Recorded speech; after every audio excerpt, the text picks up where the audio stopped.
This is the United States, a nation seeking its own independent path to progress, but stalled in its forward march by a subversive force that grows more malignant with each passing day. This is a temporary grave of 3 civil rights workers, 2 white, 1 Negro, beaten and shot to death. Among those indicted for this triple slaying were 6 men identified as members of the Ku Klux Klan. None has been brought to trial. And you know your horse won't mix with your cow, your dog won't mix with your hog, and you tell me white people has got a mind and can't think no clearer than that. I read in my history books that the nigger man, the nigger race, was an inferior race. And that was a history that was taught me when I was in school. What we're asking for is humanity. We're asking to be allowed to live like human beings. And God, you tell us that this is too much to ask. And the burning cross, the Klan trademark, became a symbol of the violence it used to keep the newly freed Negroes in their place. We are here on Highway 202 and the bus is on fire. I repeat, the bus has been completely engulfed in flames and our people still on board.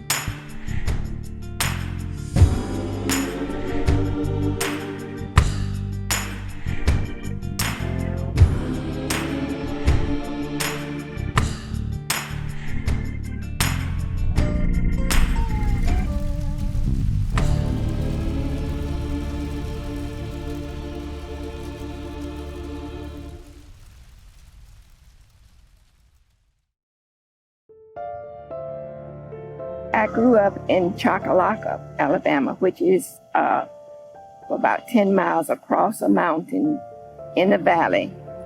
And Anniston was the county seat, and Anniston was a city where you came to do your shop.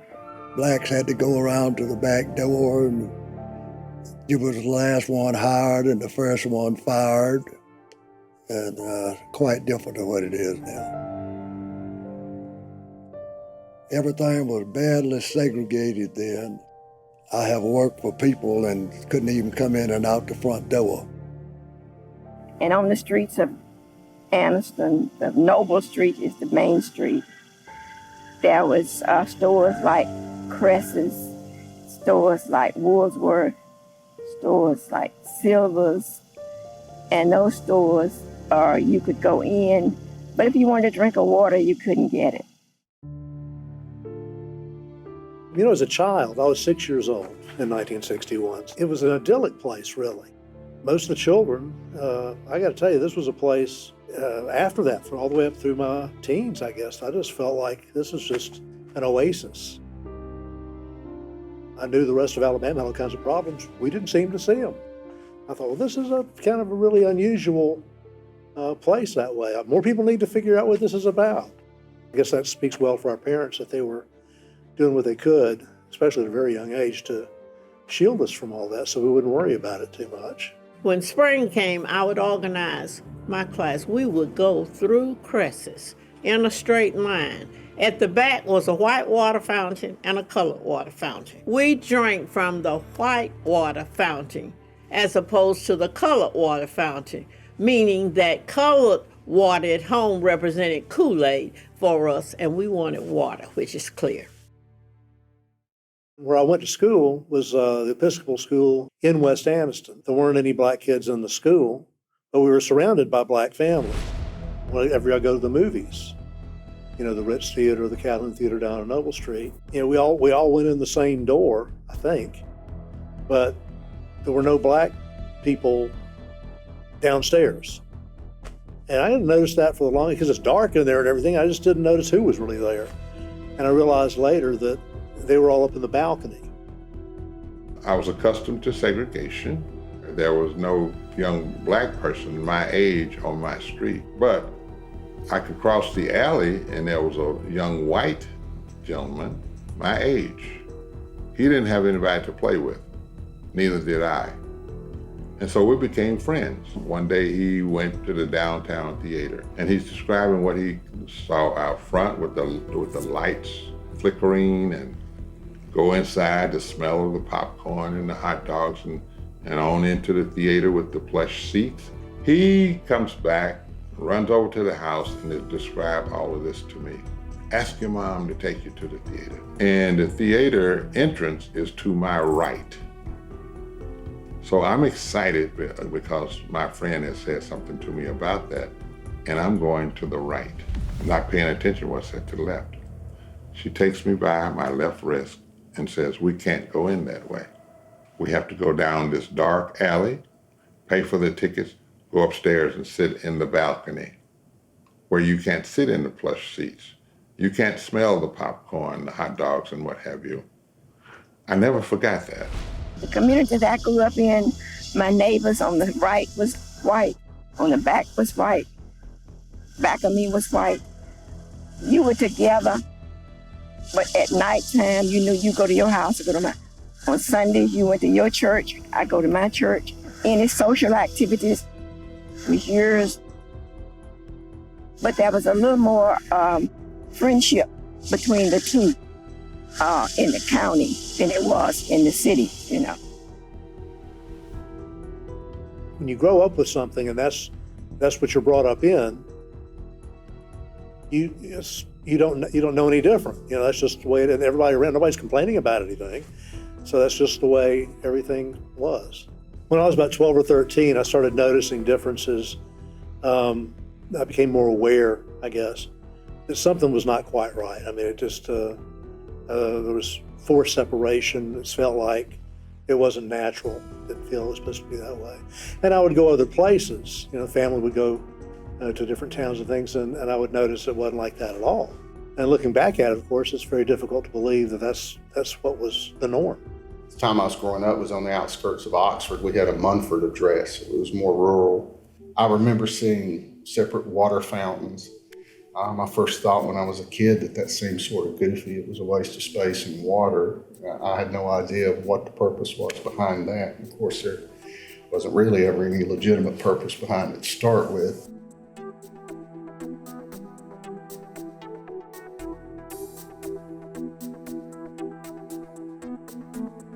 I think integrating the schools and having people play football together and against each other, having people participate in choir together, having all the things that were offered at the time when I was in school, and you stop noticing it. I think that helped things, and certainly proved that separate but equal was just not the way. There's no such thing as separate but equal. Let's imagine ourselves listening to a parade. And how does a parade sound when it's far away from us? Okay, but let me tell you about the school systems. The school systems were segregated. We had all the elementary schools. I think we had about 6 elementary schools. But blacks went to their school, whites went to their schools until the 60s. And then they started integrating teachers before they integrated students. And teachers were handpicked. I was one of those teachers who was sent to an all-white school and only black person in the school. When we brought the white teachers in to teach the black children, our children missed out. What they knew about us was not true. They knew negative things. The only thing new in this world is the history that you don't know. And I can see a change in what's happening right now. We're feeling the effects of it right now. We were all white children that were in the first grade, except for 2 kids in the class. When integration occurred, there was this odd thing that started happening. I mean, he ended up having to fight everybody in that class every day. And he was a nice kid. I look back now and I'm thinking, man, I could have been friends with this kid, but I couldn't have because of the circumstances that were surrounding it. And I remember him getting hit, and I remember the contrast of the bright red blood on his lip against the skin. And from that point forward, I'm like, this is just wrong.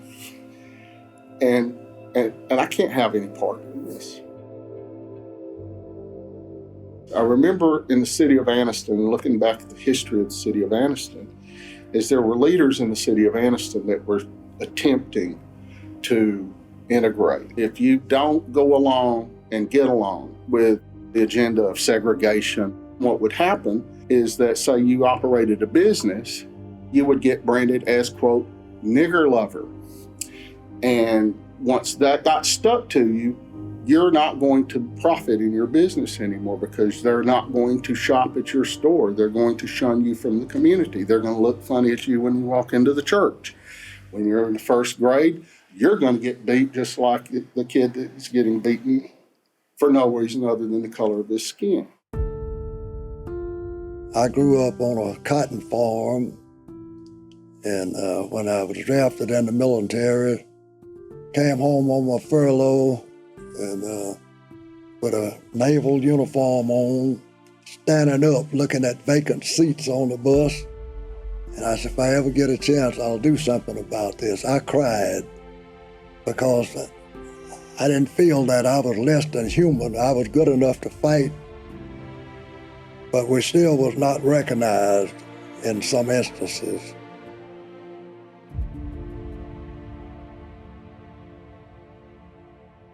Well, I grew up in the segregated South in Atlanta, but Atlanta was unique from a lot of cities because you didn't have to interact with white society because we had everything in our neighborhoods that you had in the larger community. We had bowling alleys, we had churches, we had nightclubs, restaurants. So basically, we just lived a separate life from the rest of the city.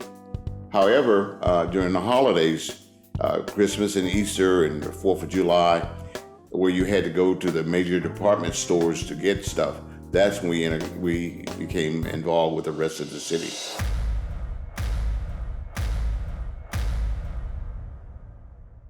When you go into a store, make sure that you get a bag, make sure you get a receipt, say yes sir, no sir, yes ma'am, no ma'am. Don't put your hands in your pockets or look any suspicious move to think that give people an impression that you might be stealing something. But the thing is, you are always scrutinized from the time you enter the store until the time you left because they suspected everybody as being thieves, you know. But one night we were coming from visiting our relatives, and we encountered a caravan of KKK. One of the cars had a cross on the front that was light. We didn't know what to expect, but my dad did. But I could tell that he was upset, he was afraid. So he found a black community, and we more or less sat there for about 30 minutes until the Klan had passed by. Dad was silent the rest of the way home, and he never really said anything about it, but we knew that it was the KKK, and we didn't know who they were after that particular night. But we knew that we had to get off the highway. My father grew up in Birmingham during the time of civil unrest. Well, he and my mother purchased land in a part of Calhoun County that wasn't quite integrated, and their property and the beginnings of their home were burned by the KKK. So I contacted my father and asked him, you know, what happened that didn't change something for you, because that's traumatic. He said, my brain went back to its original teachings of love and understanding and compassion. And he said, and I knew that anger would probably eat me from the inside out. In the small community, you too often find that the sheriff is a member, or that the deputies are members.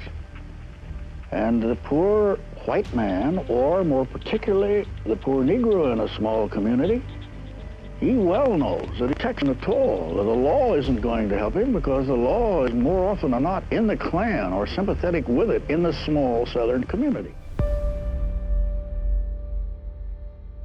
I had escaped from the Klan in Winnsboro, South Carolina. Police arrested me going into the white men's restroom, took me to jail, and then later on that night, without telling me anything about why I was arrested, took me to the bus station that was closed, and there was perhaps 15 to 20 men, white men, at the bus station. The officer in the back of the police car with me put his hand on his gun, and he told me to get out of the car or he was going to blow my brains out. I was used to fighting back. If somebody hit me, I'd try to hit them first. or hit back. But Dr. King had a different approach, and pretty soon I found out that his approach was much better.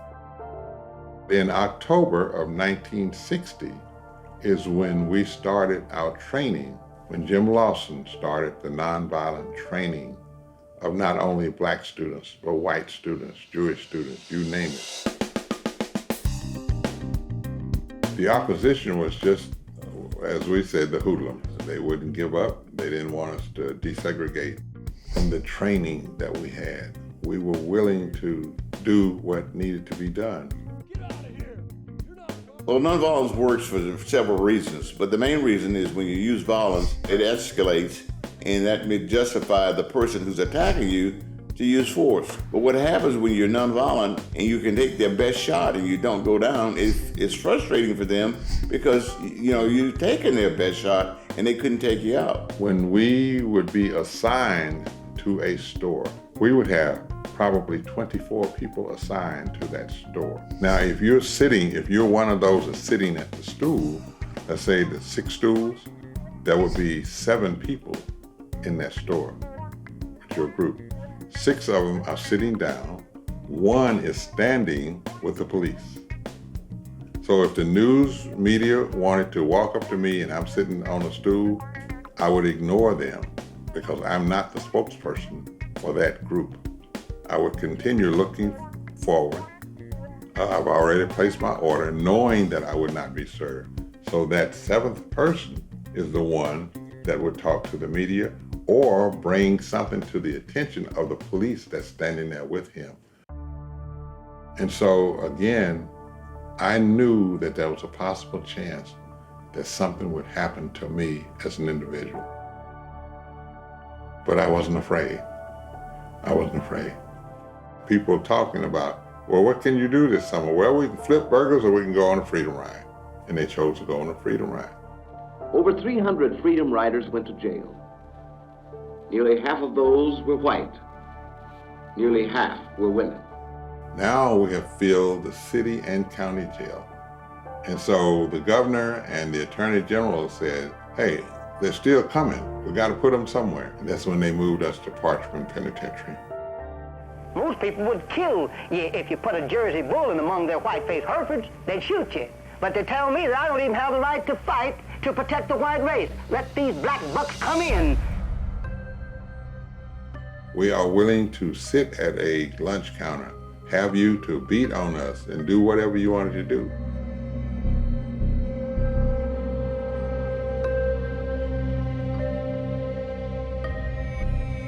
How ironic and hypocritical was it to condemn a group of people for certain actions that they actually had not committed, but for you to be acting out these acts of violence and anger.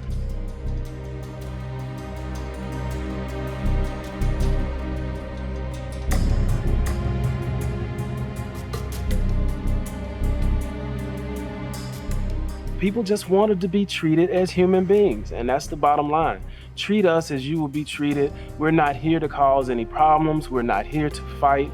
We just want to live in peace and be happy, just like every other human being.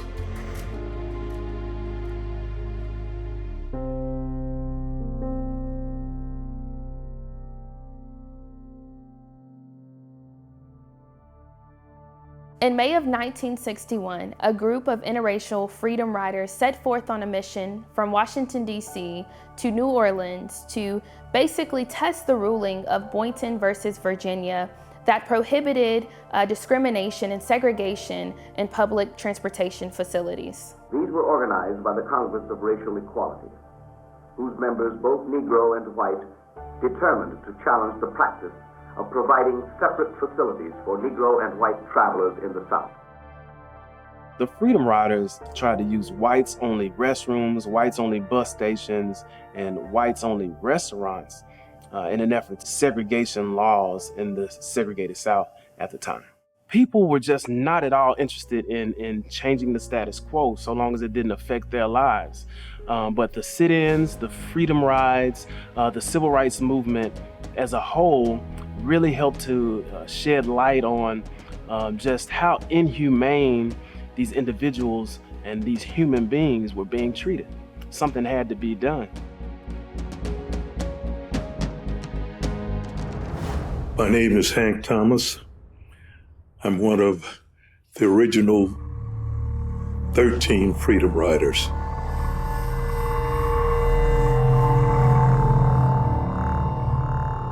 As we drove into the city of Anniston, there was no one on the streets. The police, Governor Patterson, had told everyone to be off the streets in downtown Anniston and let the police handle everything. Well, I had already seen an example of what the police would do when they would handle everything. As we drove into the area where the bus station was and turned the corner, saw the bus station, and a crowd of maybe 30 men were standing there yelling and screaming. Sticks, lead pipes, and bicycle chains. And they started cheering as the bus driver pulled into the area where the bus usually come to discharge its passengers. The men crowded around the bus. The bus driver had some trouble opening the door. He finally got the door open. He said, "Fellas, I'm just a bus driver. My job was just to bring them. That's all I was able to do." He said that because I think he feared for his safety as well. Well, when he got off of the bus and went inside, my seatmate was Ed Blankenheim, and it was his job and mine to go into the bus to see if they were integrated or they were segregated. So Ed said to me, "Let's go." I said, "Ed, I don't think we need to go inside and figure out that this place is segregated." He said, "No, but we gotta be sure." I said, "Ed, I am sure." But the bus driver did us all a favor. Before he got off the bus, he locked the door from the inside so the people on the outside could not get onto the bus.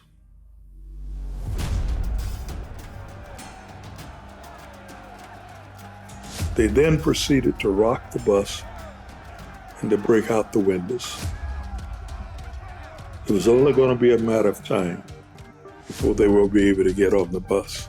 Governor Patterson, all during that day, was making public service announcement stating that outside agitators, communists, and race mixers would not be protected. All that did was just spur the crowd on. Unbeknownst to us at the time, Attorney General Robert Kennedy was apprised of what was going on. Somehow or another, the Attorney General did get a hold of Governor Patterson, and they got a hold of the Greyhound Bus Company. And they found a driver who would drive the bus away from Anniston on into Birmingham. The new driver came aboard, and he tried to drive the bus away. These people on the outside were sitting down in front of the bus and surrounding the bus. So when the driver got the bus started, he could only move at a certain speed. We pulled away from that. There was somewhat of a sigh of relief, but in front of the bus was 3 pickup trucks. The bus could only travel at a speed of about maybe 10 to 15 miles per hour. Behind the bus was a trail of cars and pickups. None of us knew what was going to happen. A few miles outside of Anniston, the tires of the bus went flat. They had been cut. Incidentally, the bus stopped in front of a country store. About 25, maybe 30 people had gathered there at the country store. A lot of these people had just gotten out of church, and they brought their children with them to see the Freedom Riders either get beaten up or killed. They started rocking the bus, and eventually somebody used a crowbar to break the very back window out of the bus. The Klan members set the bus afire with some kind of incendiary device. Smoke filled the bus. If I got off the bus, I was going to be beaten to death by the crowd. If I stayed on the bus, I would be burned and killed by the smoke. I thought if I was killed by the smoke, that was the least painful way to die.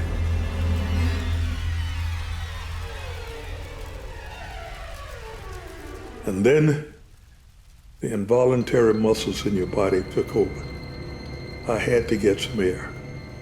We all had to get air.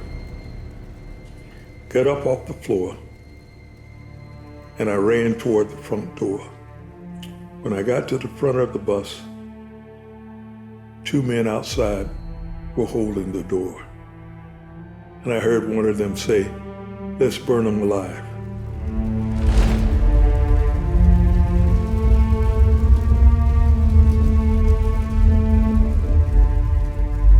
Within another minute or so, fire got to the fuel tank, and the fuel tank blew up and blew out the back of the bus. Everybody outside ran, and that was the way we were able to get off the bus. Smoke everywhere. Not only do you just get off the bus, but you got to get away from the bus in order to get fresh air.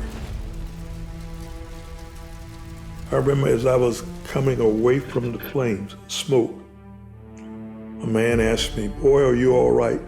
And I just nodded my head, thinking, here's somebody who's concerned. And when I did that, he hit me with a baseball bat, knocked me down. And probably I was unconscious for a matter of seconds. I came to, and there's a police officer, highway patrolman, standing there.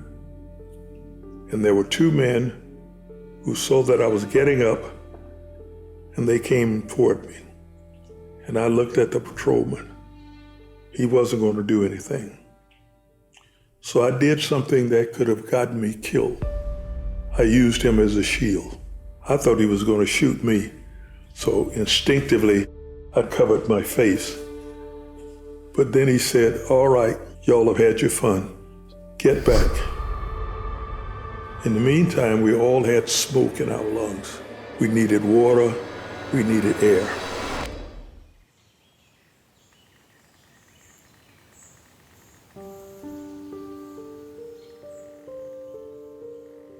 My father used to talk to his family about politics and race and whatever at the breakfast table. Maybe Wednesday or Thursday, he said that there were some outside agitators who were supposed to come to town and that they were going to cause trouble and try to take our way of life away from us. The following Sunday was Mother's Day, May 14th, 1961. And there was a bus that was pulled over and people all around it and people all over our yard. And they were yelling at the people on the bus and so I went to find out what was going on. I went straight to it and stood in front of my dad's store and just watched while events unfolded. So what I saw while I stood there was an arm that went up over the crowd, and he had a crowbar or a chain or something in his hand, and he broke the back window. A few minutes, that same arm went back up and he threw some kind of device into the hole in the window. And it turned out it was a firebomb, and then the bus caught on fire after that. Then the bus exploded, something went off, and the people had to get off the bus or die in there. And they pushed their way out into our yard, and I could hear them yelling for water. I sprang into action. I went back down to the house and filled up a bucket full of water and started carrying it through the crowd. People were beating the men who came off the bus.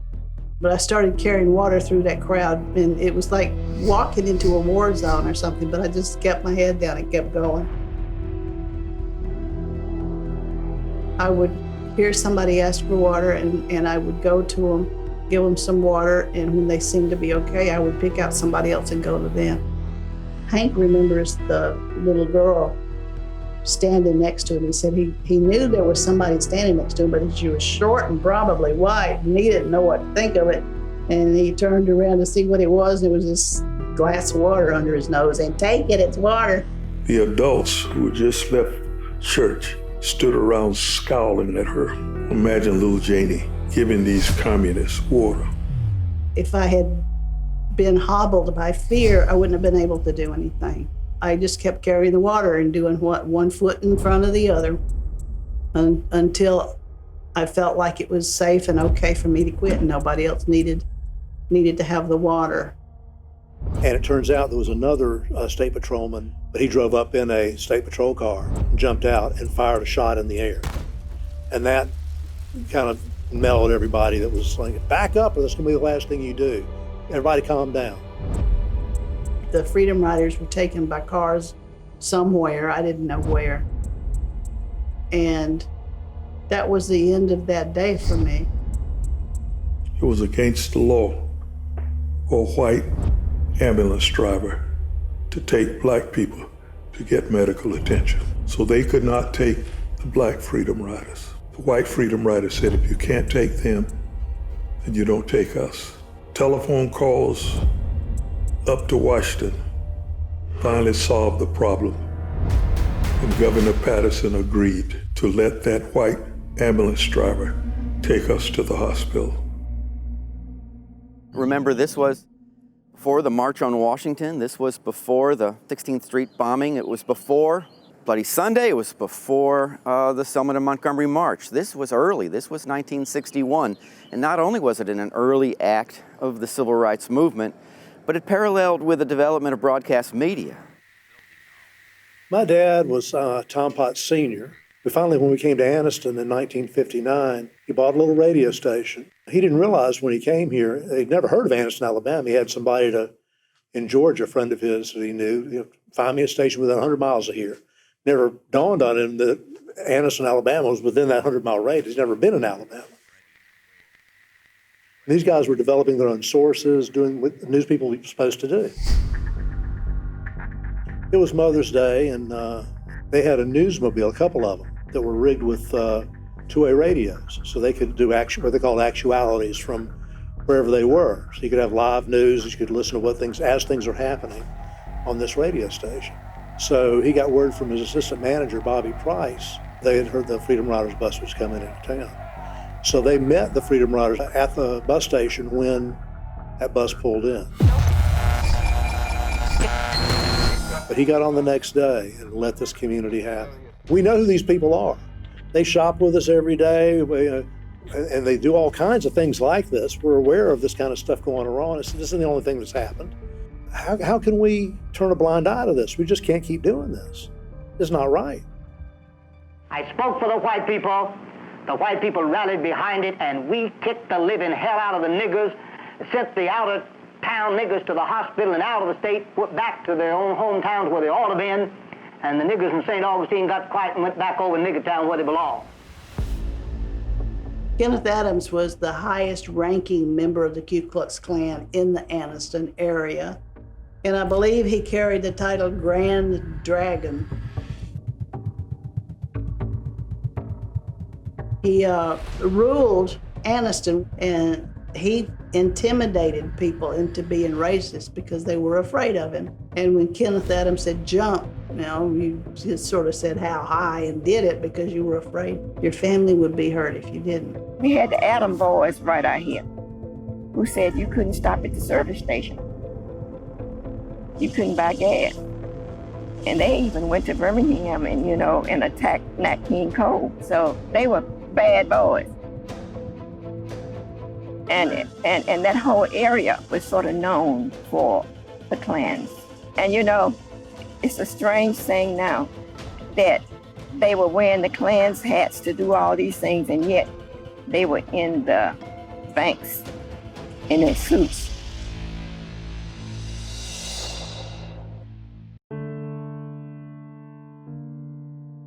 The photos that you see of the bus burning and the aftermath are photos taken by a freelance photographer who was working for the Anniston Star. His name was Joe Postiglione, and he was known to the Star staff as Little Joe. Little Joe got a call from the Grand Wizard of the Ku Klux Klan here in Anniston, Kenneth Adams. Kenneth called Joe and said, "Come and take a photograph of this event that we're planning." Now, can you believe that the audacity of that tells a lot about how brazen the Klan was.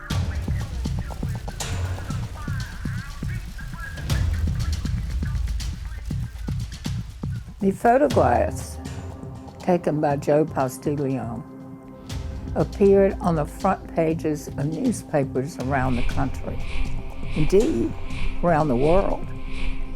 And it brought to the forefront of consciousness the brutality and the violence which was creeping in to the southern states and into the civil rights movement as a whole.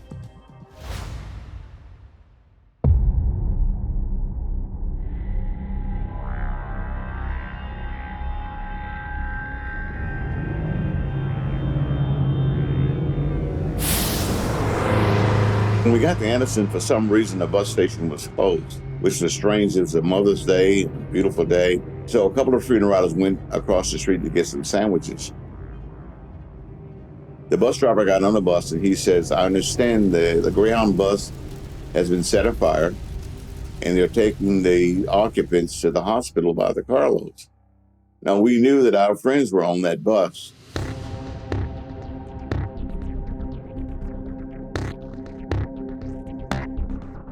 So the driver got back off the bus and talked to some people that were milling around the station.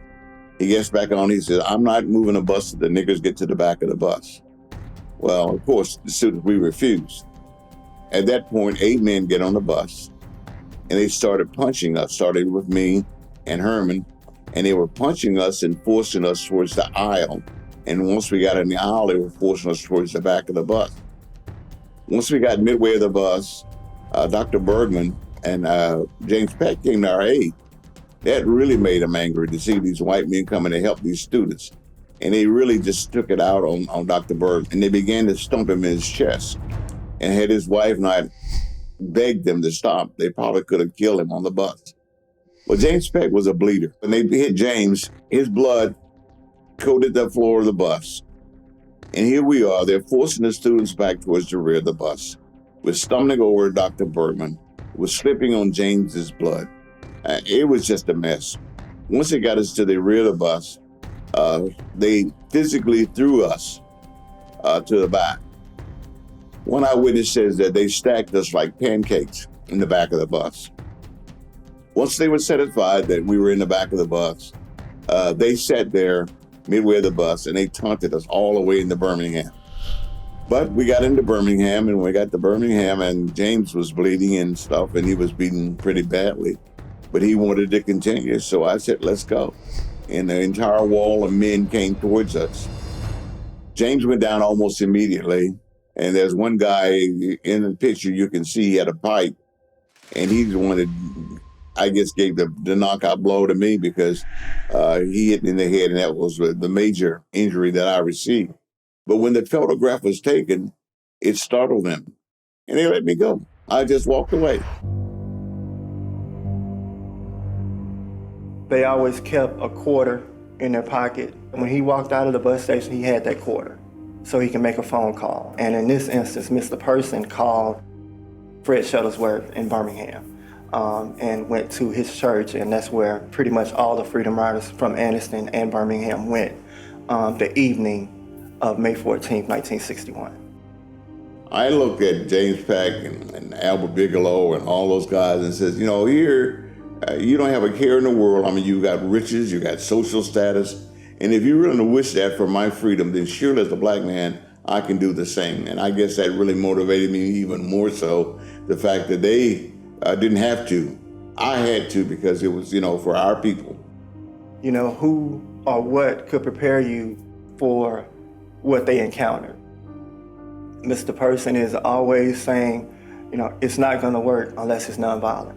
You know, and that's something that he still believes to this day. I mean, we were doing only the things that normal people do. We were normal, and we were just expecting to be received in a normal manner. And to all the South, that was not the case.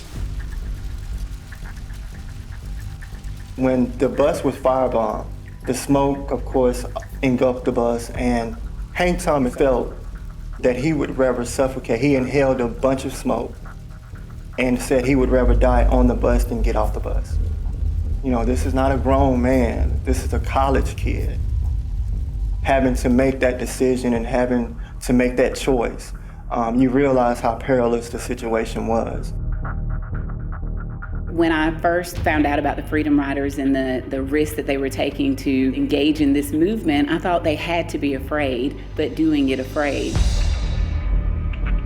Sometimes selfless acts come out of just having empathy for other people and wanting to see change, and it doesn't involve you having a concern for what happens to you, but more so for the fact that your act will make a movement for other people.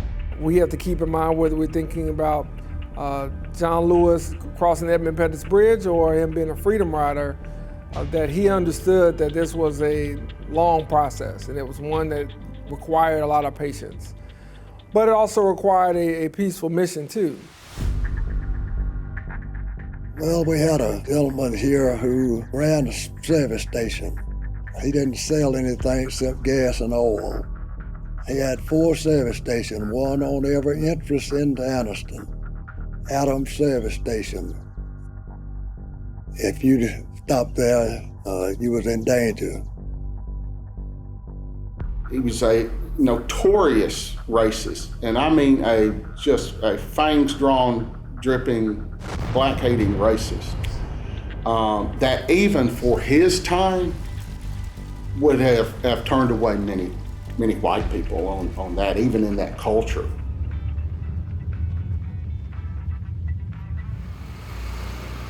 Along about that time, they killed a fellow named Willie Brewster. He pulled away from one of those service stations, and somebody shot him in the back of the head with a pumpkin ball and killed him.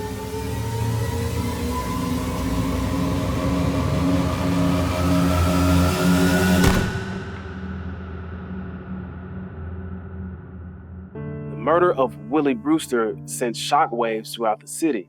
I mean, he's a black man, wasn't causing any harm, wasn't doing anything wrong, and he was killed, shot in his car simply for being a black man. And they didn't care who it was. They didn't even know who they were after. It was just a random act of violence. The man had 4 little children and a wife who was pregnant.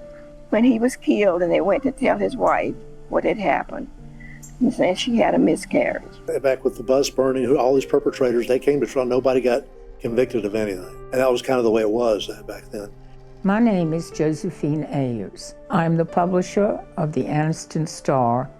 I succeeded my husband, who was publisher for 50 years. He and several other community leaders founded the organization COOL, the Committee on Unified Leadership. I was a member of the original organization.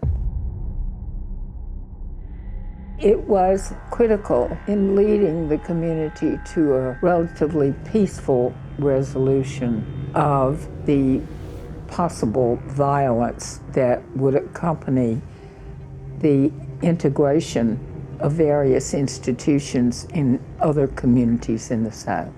My husband and I and probably a dozen other community leaders gathered at the Donalds home. By the end of the night, we had raised $20,000 to be used as a reward leading to the arrest of the murderer of Willie Brewster.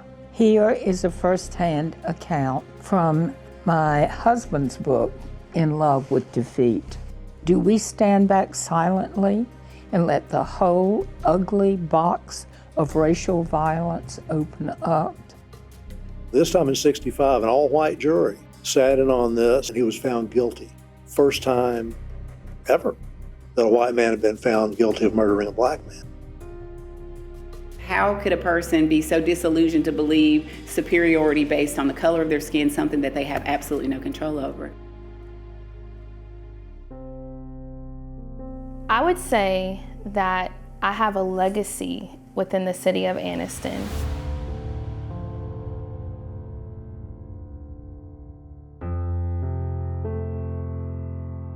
So I would say my grandfather wore many hats. I think above all, he was an activist. I think that he advocated for people no matter where you come from, no matter what you look like, no matter who you were connected to, no matter what mistakes that you made. I think that he was just essentially a revitalizer, a game changer. I think a lot about people who participate in selfless acts, that they decide to do something even if it affects them in a negative way, or even if they don't know the dangers that come along with deciding to participate in that act. And so my thought about their decision is that they were equally as afraid as the people who had a different skin color, but just decided that apathy could no longer exist.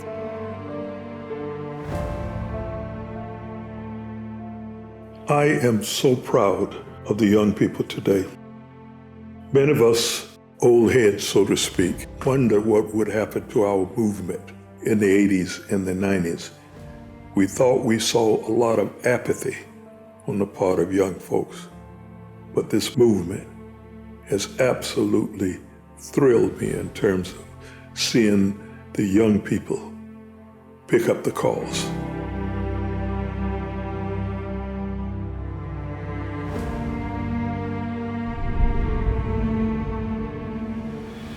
One thing that I do encourage my African American friends, if white people want to have conversations, they're already a little bit afraid to say anything. So affirm them, allow them to have the conversation with you, because that's how we bridge the gap between the communities. And African American people, don't be afraid to say what it is that you need to say. I think that our youth should be empowered.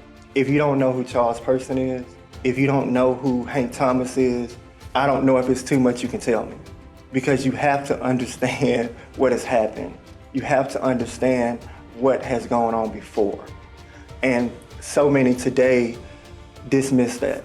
I mean, you really honor them, not just by remembering them and thanking them, but following their leadership and example. But at the same time, recognizing that it is an important story to tell, and it's a part of our story.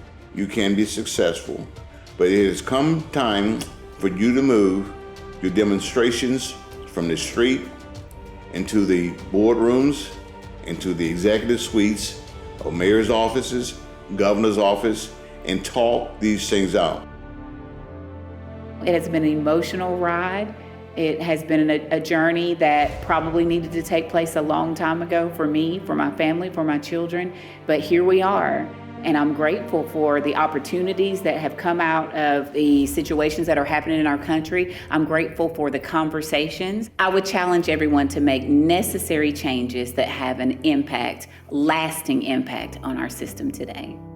You need to get to a point where you're seeing that we have a common enemy, and it's not each other. People of different races, different cultures, different socioeconomic backgrounds, wealthy, poor, middle class, acknowledging the inequities and the oppression, and deciding not to just sit by and watch it happen, to literally put themselves in harm's way, risk their lives, to stand up for justice and to stand up for African Americans who are being mistreated in this country and saying, this country is better than that. We are better than that. When people come to me with this feeling of what can I do next, just don't be guilty. Move out of necessity, move out of solidarity, share in the life of someone who doesn't look like you, and that's when necessary change takes place. I think that we become very comfortable when something happens. It's almost like we apply a lot of attention to it and we think, yay, change is happening and we're a part of the movement, and then it's like anything else, it starts to fade away. And until we continue to strive towards breaking down these systems that allow these things to continue to happen, then we'll do this wave of, hey, here we are making a move, and then we'll become very comfortable, and here we are making a move and becoming very comfortable. We've got to break down that system so that we can continue to see this progress take place.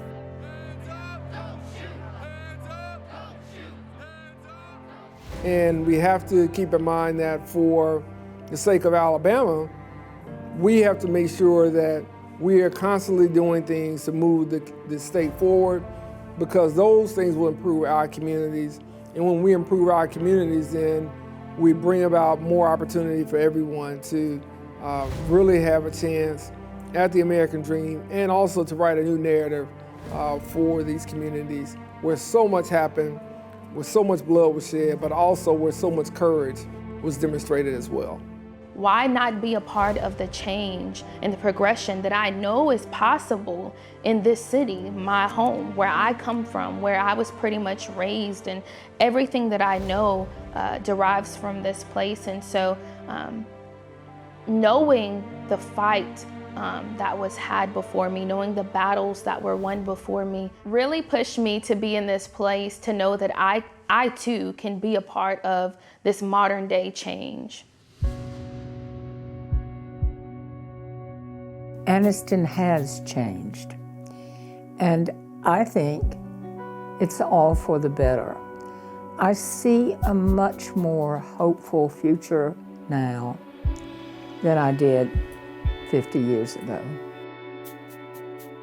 But we have the power and we have the opportunity in ourselves to overcome that. We don't have to take it. The way people are oppressed is because they're convinced by the powers that be to be oppressed. I'm encouraged because there is that window of opportunity now. If we'll seize the initiative one-on-one, person to person, man to man, woman to woman, ever how it goes, we can overcome that. We don't have to believe the lies that we're being told and they're being pushed on us.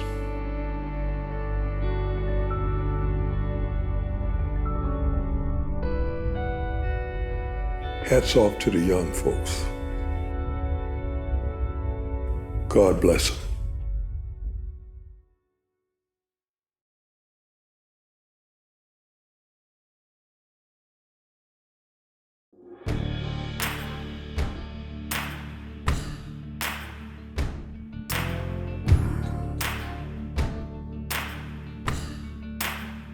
And when you look at the aggregate of places that the National Park Service has, there are currently 413 places in this nation. The Park Service decided we were going to change the way we talk about the Civil War. We were going to intentionally reframe it away from being an issue of states' rights, but an issue of slavery and the spread of slavery. And so we went about that in a very deliberative, directive way. We clearly understood that there are places that go from Civil War to civil rights to current issues in our nation around race. There are missing pieces to that story, and one of those is Anniston and the Freedom Riders.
faith. Some of us will stand with you. Some of us are going to fight with you. Be good. Be wonderful. Hang in there, okay? Good luck.